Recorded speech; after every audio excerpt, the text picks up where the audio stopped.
mean, my business, went to about 5%, 6% of what it was year on year, almost immediately. You were then just basically working for free to, at best, create zero. I was able to at least get some business, through the door, albeit a very small percentage of what I'd had. But that was a real positive for me, and I know a lot of agents weren't as lucky as that. Hello and welcome to this discussion. I'm Colin Grant, Editorial Director of Business Connect Interactive, and today we'll be examining the challenges facing travel agents during lockdown. We'll find out how the holiday business survived when everyone was prohibited from travelling, and we'll discuss what the future might hold for the industry. To guide us through these and other related issues, I am joined by a guest who has enjoyed an interesting and varied career as a travel agent. It gives me great pleasure to introduce David Bishop, who is the owner of his own travel agency, which is working under the banner of Travel Counsellors. A warm welcome to you, David, and thank you very much for joining me. I'd like to begin by asking you about the impact of the pandemic on the travel industry as a whole and on your operation in particular. Okay, well, firstly, thanks for inviting me along, Colin. I appreciate it. Obviously, anyone in travel has been affected pretty dramatically, and my business and Travel Counsellors as a whole certainly isn't any different to that. I think probably the sort of difference in that I'm a home worker, so in that respect, we didn't have the same sort of issues with having a shop front and having an office and all that kind of stuff. So there was some benefits to that, but then obviously when the government support was given, where a lot of that was based around whether you had a premises or not, again, there was a negative on that side. So it's kind of a balancing act, really. But yeah, I mean, my business, went to about 5%, 6% of what it was year on year, almost immediately. And obviously the nature of all the work that I was putting in for business that I'd sort of created and worked on for months on end before the pandemic, you were then just basically working for free to, at best, create zero, to sort of rebook it for the future that you might get the commissions then. So it was a lot of pretty futile work, really. And as we've seen, we've had to rebook again and again and again. So it's that sort of regurgitating process, which I think has probably been the most difficult part of all of it, really. But I'm very sort of optimistic with most things, and I've always tried to see the good in things, and always try and see opportunities. And I've been very lucky that one of my clients did continue to travel throughout, and they were key workers, so I was able to at least get some business through the door, albeit a very small percentage of what I'd had. But that was a real positive for me, and I know a lot of agents weren't as lucky as that. So as I say, you've got to take the good with the bad, but it's been challenging without a doubt. How much of your it's interesting to say you're rebooking travellers. What percentage have rebooked and what percentage have just dropped off? That's a good question. Probably about sort of 40%, 50%, probably closer to 40 have rebooked. Some, to be honest, the destinations were the key, really. A lot of my business is long haul luxury, especially. And so, there is, in my opinion, there was 0 point in rebooking a trip to Australia, for this winter, for example.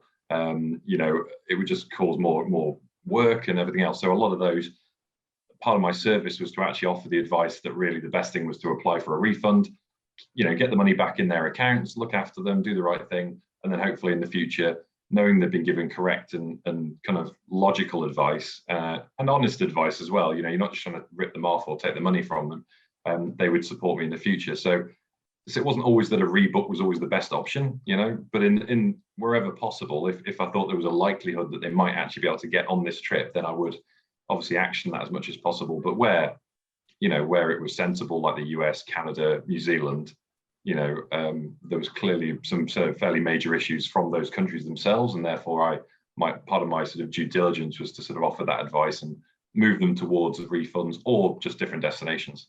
So yeah.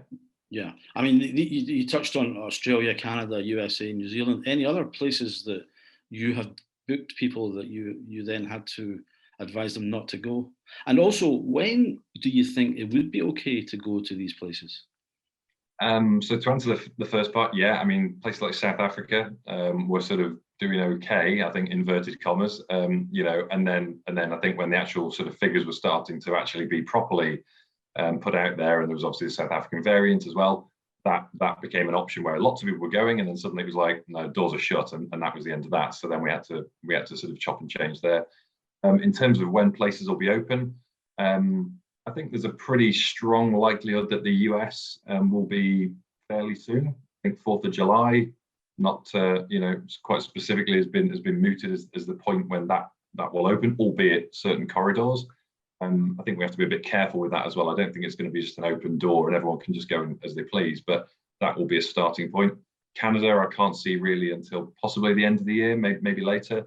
Australia and New Zealand started next year at the very earliest, and that's from their government saying that, basically just saying, don't worry, we're going to sort ourselves out, and they'll keep their little bubble, and as and when things do open, they will do it properly. But they're sort of just you know, they're two sets of islands. They can do that, as arguably we might have learned something from that early days, but so that's a different discussion, I'm sure. Okay. Have you noticed any differences or any changes since the laws on social distancing were relaxed in various countries, especially in continental Europe and in the UK? So in terms of sort of bookings and things like that? Yeah, bookings and interested in, you know, just people coming to approach you about sort of organising a trip. Yeah. I mean, there was an almost immediately massive effect of domestic bookings when you know, the first sort of discussions about international travel were sort of coming in, about there being more restrictions, more issues. The people were just generally sort of ditching the kind of week away or 2 week away trip they would have had to the Med or whatever, and then just booking for, you know, Cornwall, Devon, Norfolk, you know, North Wales, Scotland, you know, Yorkshire, places like that, Cotswolds. And there was just loads of bookings. I mean, our figures just spiked. It was crazy, as I'm sure every travel firm did, because everyone just you know, saw that as an easy option to sort of see the beautiful places that are around the corner that maybe we don't explore, you know, that we do, you know, get on the flight rather than you know, just go a few hundred miles away and see the beautiful places of the UK, you know. So you're involved also in domestic sort of bookings as well, not just the exotic far off lands? Absolutely. I think you'll do anything really, any type of holiday. Yeah, I mean, and I'd always been able to do that, but I think the reality is that, you know, it's that terrible word pivot, you know, I don't think it's really pivoting to offer domestic travel when you're a travel agent, because it's travel, you know, but I think my focus had always been on long haul and luxury and different things like that. But then, yeah, I mean, when you actually start looking into it, I mean, I've traveled all around the UK. I'm from England originally. I'm from down in Shropshire on the Welsh border. I've lived in Scotland like 20 plus years now, you know, traveled all over. So I know it, and I love this country, but, you know, never really sold it, you know, so it was actually quite a nice thing to sort of start researching about the properties and the different areas. And, you know, like the North Coast 500 is very popular, and different walking routes, you know, Pennine Way and things like that. So it was nice to sort of get into that as well, and actually, you know, see some positives actually, that people could actually see places nearby. And also, you know, for businesses in other areas, like, you know, obviously retail and different things like that, hospitality, that have been devastated, you know that if someone's going to travel on their holidays in the UK, there's an instant economic impact there as well. So there was a real sort of sense of actually really sort of trying to not necessarily push that, because obviously if people want to do it, they want to do it, but the benefits of that for everyone, really, if we can just kind of get through this, then that will be a helping hand as well. So yeah, I felt that was a nice kind of way to try and think about it, really. What about traveling to places like the usual places like Spain and France and Portugal, the Mediterranean? You know, is that okay now to do that, or are there still fears about going there? I mean, what would you advise me if I came to you right now and said, look, I want to go for a 2-week holiday in Mallorca? I would say probably, well, it would depend on your situation. I mean, basically, at the moment, the key thing, probably answering that question last year to this year, is very different. Last year, there was certain countries, open door, off you go, no problem at all. You know, which maybe wasn't the best policy, but during the lockdown here, we could have gone to those other countries. Well, yeah, basically last year, before the sort of second lockdown, last summer, okay. Turkey, Greece, you know, the Canaries, all those places you could just go in. Now, Portugal is basically the only one that I would recommend to go to at the moment, because it's green, which means that basically there aren't the There are tests you need to get in and out, and there's various forms you need to fill in, but really that's about it. It's not that much of an issue. If it was Mallorca, for example, then that's amber as it stands, and therefore if you were going there, you would need to do the test, and when you come back, you would have to isolate for 10 days, which again, for some people, not a problem if you work from home or whatever, but again, there's lots of reasons why that might not be viable, and it's that change between green and amber that's the big problem for a lot of people, because if you book it for August, you know, and it was green and then it turns to amber, then there's some big potential repercussions, and that's where insurance, you know, and I'm trying to have a flexible policy when you're booking with an agent, so they're looking out for you and trying to give you refundable elements, so we can just kind of cancel without too many penalties. But again, hotels, airlines, they're sort of wise to that as well, and it's not always possible. So it's trying to, again, advise accurately. But lots of people, you know, will go on holiday and will go to places that are amber because they just need to get away, and there's lots of reasons for that, whether it's see family or whatever, and will take the hit on the potential that it will be amber when they go. So it's just to advise, and everyone's got their own level of risk, I guess, that they're prepared to you know, do for their trip. And how, I mean, can you get insurance cover to cover the potential change from green to amber? You can now, yeah. There's a few different policies, and we can only talk about the ones that we offer. But my understanding is there are lots of policies out there with varying cover. But yeah, that's pretty much my first question is, you know, before you even start looking at a holiday, do you have insurance? You know, and if so, you know, make sure it covers A, B, C, because those things are crucial. Because like you say before, it's still our responsibility if you have a package with us to cover if there's a change. But generally, that's if it goes to red, because then that's against government advice. So i.e. we can't sell you a holiday somewhere where it's basically illegal to travel to for obvious reasons. But if it's amber, this is where you're in the sort of grey area where it's kind of, you know, ill-advised. It's not, you know, you can still go there, but they're saying, well, probably best not to. But that doesn't really mean anything to anyone, you know, and it doesn't mean anything to the insurers. So that's where there's that sort of issue that you need to make sure you've got cover. And I mean, I think this is why, hopefully, now more than ever, people actually see the value in using an agent that actually knows what they're talking about and can read through all the sort of complexities of it, and maybe see it more as an actual profession and someone who's a professional, rather than it just being, you know, go and get your brochure and you know, sort of pick that holiday and then off you go. You know, it's a bit more complicated now. So yeah. What about the government? Do you think they can do more to help matters? I mean, is there, for example, a lack of clarity in their advice? Oh, that could be a long topic. Yeah, there's an absolute lack of clarity. I mean, when you have the traffic light system coming out, which differs from the FCDO advice, which is, you know, legally what we have to go on. FCDO being the Foreign and Commonwealth Office, is that right? Yeah, exactly. Yeah, so that's the official, you know, that's what we should all be going off, basically, the rules, because those are the rules as per the agreements between those countries. The traffic lights is literally just, you know, green for grow, you know, amber obviously maybe, and red don't bother. But the advice on those things is different in some cases, and so it's massively unhelpful when that information is given out to the general public, and the media, you know, seem to have a sort of fairly negative take on everything. But it just creates confusion and fear, and I think that's the issue of trying to wade through all that. But I mean, could the government have done more? Absolutely. I mean, you know, I mentioned at the start about New Zealand, Australia. There's no perfect model, and it's easy with hindsight to criticize, but I do think that we are an island, you know, and fundamentally that means we have a natural barrier. And why we didn't, you know, we only really started stopping flights in the second lockdown. You know, that was like 9 months after we started. So again, I think there were a lot of issues and a lot of complexities which could have been maybe, you know, looked at better. And as I say, as a travel agent, I wouldn't want planes not to be flying, but at the same point, if it's for the greater good, where we can all get through to some kind of normality at the end of this, then I would have, you know, definitely wanted that. And I think that's the issue why we're so far down the line still.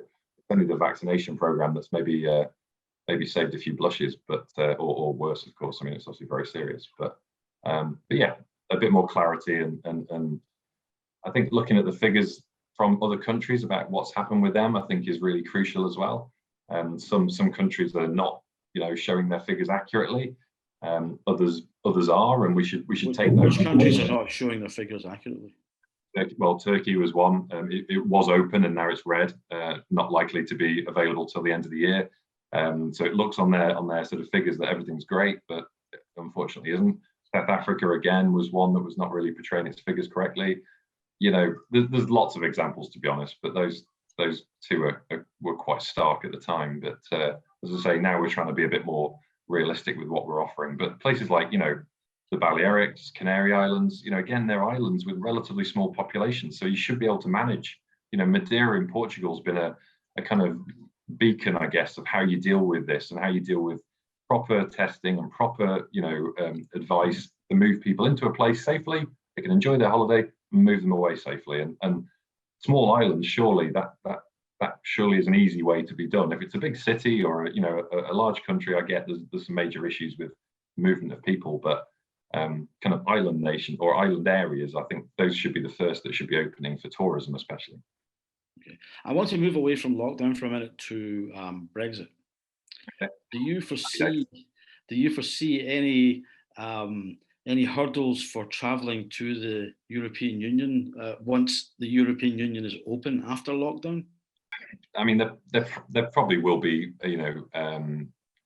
some sort of more, sort of hoops we're going to have to jump through. I think I saw a sort of thing the other day, which was sort of one of the well-known newspapers that maybe supports the government, was sort of complaining about, issues going to France and stuff like this. And it's this whole thing about claiming our borders back, but that does work both ways. So obviously France have got a border and it's their choice how they do it, So I think there will be some issues. But at the same point, I mean, Britain is a huge global economy and an integral part, and was an integral part of the European Union. And even though they were outside of it, there still needs to be massive trade links and all those kind of things between them. So while I think there will be it will take a bit of time to iron those things out, I can't see the sort of major links or the most popular links for trade and for travel, really being any major hurdles, because that wouldn't benefit the countries that are putting the blocks in place, because it would be the natural shift to a country that's a bit more open. So, as I say, it might be a bit of a transitional period, but I think with what's been happening at the moment, I mean,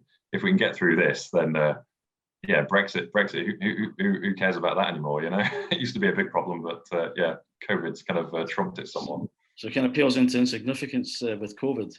Well, a little bit, yeah. I mean, I think when you've got a global pandemic, when we start worrying about, how many stars are on a flag or whatever, it's not so relevant. But in all seriousness, I mean, there will be some things that they'll need to sort out, which obviously has been delayed because of COVID, and I think that will be a long process. But I can't really see it being major, like not being able to travel to a country, for example. I think there'll just be different sort of insurances you'll need. There'll be things like driving abroad. There's different rules for that. You used to have to be able to just do that, no problem at all. So there'll probably be different forms you've got to fill in. So probably a bit more bureaucracy, which again was ironically one of those things that people wanted to leave behind. But as I say, I think there'll be a process with that. So we'll just have to wait and see. But yeah, there will be probably a few things we'll have to get used to that we didn't before.